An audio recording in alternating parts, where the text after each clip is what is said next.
जागृत G20 startup 20 यात्रा अपने परिवर्तनकारी रूप को बनाए रखते हुए दिल्ली में महत्वपूर्ण पड़ाव पर पहुंची। जागृत G20 स्टार्टअप 20 यात्रा राजधानी दिल्ली में पहुंच गई है, जो कि परिवर्तन यात्राकारी यात्रा का एक महत्वपूर्ण बिंदु है। इस यात्रा में क्रम में दिल्ली के विभिन्न शस्त्र और प्रस्थान मंत्रालयों और नौकरशाहियों के साथ रोचक चर्चाएं आयोजन की जाएंगी। थिंक टेक पर मार्गदर्शन और विशेषता इस चरण के दौरान यात्रा के पथ को आधार देगी और संचालित करेगी। मध्य भारत जो कि टियर 2 टियर 3 वाले ज़िले हैं, बहुत गरीब नहीं, बहुत अमीर नहीं है, वहाँ पर हिंदी भाषी ज़्यादा हैं, बंगाली भाषी, तमिल भाषी ज़्यादा हैं। उनको उठाने के लिए हम लोग को उद्यमिता का मार्ग अपनाना पड़ेगा और उस मार्ग को अपनाने के लिए हम लोग को लीडर्स खड़े करने पड़ेंगे। तो पिछले 15 साल से हम लोगों ने इस यात्रा का अनवरत पालन किया है। इसमें हम लोग 500 लोग पूरे देश भर से लाते हैं। इसके करीब लगभग औसतन 15,000 आवेदन आते हैं।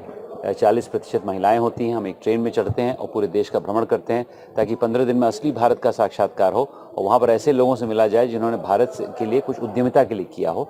तो इसका लक्ष्य ये है कि आने वाले समय में जो मध्य भारत की कल्पना मैंने अपनी किताब में भी करी है, उसको आगे बढ़ाने के लिए हम लोग स्वावलंबन से, आत्मनिर्भरता से आगे बढ़ें, जो कि आदरणीय मोदी जी का भी एक बहुत बड़ा अभियान है।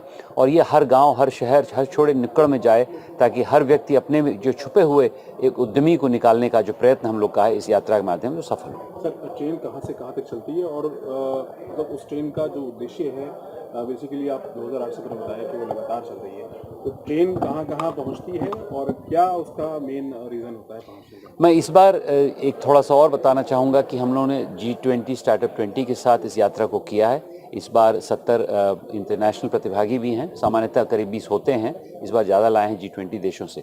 ट्रेन चलती है मुंबई से, पूरी ट्रेन होती है 19 बोगी की, और उसमें हम लोग करीब एक पेंट्री होती है, 2 स्नान के लिए होता है, कई और जगह होती हैं।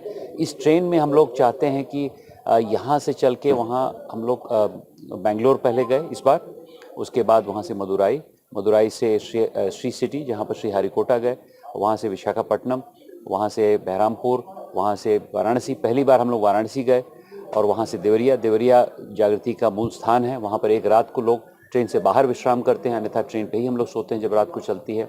वहाँ से आज दिल्ली आए हैं, कल गांधीनगर जाएंगे और उसके बाद हम लोग मुंबई वापस जाएगी। तो एक तरह से भारत माता पे एक रेलवे का हार लगाने का काम ये करती है, अगर आप उसका नक्शा देखेंगे।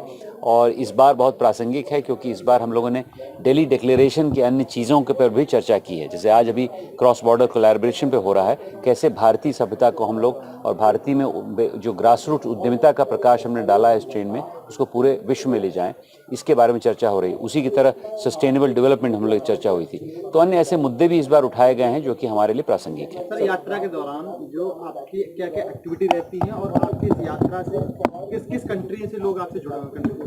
इसमें देखिए एक्टिविटी 4 प्रकार की होती हैं। एक तो सबसे प्रथम एक्टिविटी जो होती है वो सत्संग होता है, क्योंकि 500 लोग 15,000 आवेदन से, मान ली 6,000 अच्छे आवेदन आते हैं, उसमें से 500 लोग आते हैं, तो बड़े अच्छे होते हैं। और हम किसी पढ़ाई लिखाई में ज़्यादा विश्वास नहीं करते हैं। मैं हूँ बीटेक IIT दिल्ली का, लेकिन मैंने कभी ये नहीं समझा कि उद्यमिता से बहुत लोग जुड़े होंगे और उसकी वजह से कोई आगे बढ़ेगा उद्यमिता में। उद्यमिता के लिए जिस तरह से आप ये आपके जागृत की यात्रा जो चल रहा है आपका, किस तरह से गवर्नमेंट से, केंद्र सरकार से किस तरह समर्थन की जरूरत मिल रहा है?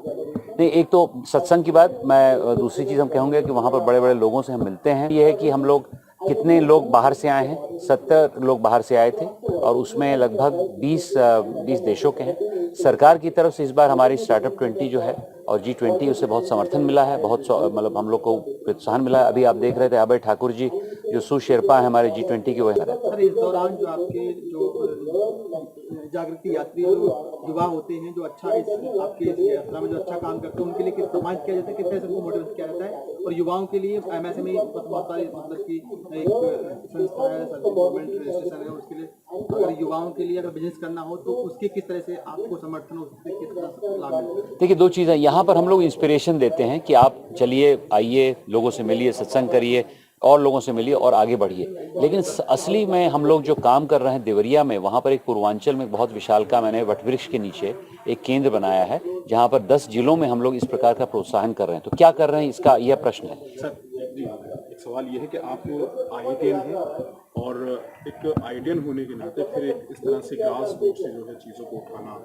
कहाँ से प्रेरणा जो है मिल गई? नहीं, देखिए, प्रेरणा तो कुछ हद तक आदरणीय मोदी जी की ही है, क्योंकि वो भी एक बहुत ग्रास रूट्स लीडर हैं। उन्होंने अपने क्षेत्र में बहुत किया, मोदी जी ने गुजरात में बहुत किया। मैं समझता हूं कि हम लोग पूर्वांचल में अगर उन्हीं की देखा देखी कुछ करें तो बहुत ही कामयाब होंगे।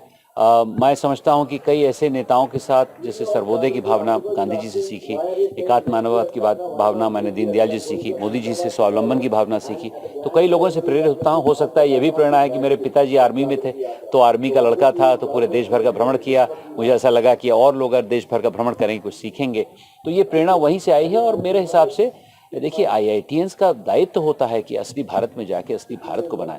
यहाँ से हम लोग पलायन करके USA जाके बड़े बड़ी कंपनियों के अधिकारी बन जाते हैं, हम लोग अपने आप प्रसन्न रखते हैं। मेरे हिसाब से हम लोग को यहाँ घुस के काम करना पड़ेगा असली भारत में। जागृति यात्रा का अगला रोड मैप क्या है? अगला हमारा रोड मैप ये है कि हमारे 4 केंद्र बनने हैं। एक देवरिया में बन चुका है, उसका आधा आप लोग सब लोग आमंत्रित हैं और बड़ा अच्छा काम कर रहा है। उसके बाद हम कन्याकुमारी में बनाना चाहते हैं, एक गंजाम में बनाना चाहते हैं, और एक नागपुर में, और एक मिडिल ऑफ डायमंड इंस्टीट्यूट जो मेरी किताब पे ही है, मुंबई में बनाना चाहते हैं। तो ये 4 धाम हैं जिससे हम पूरे देश को आगे बढ़ाएंगे।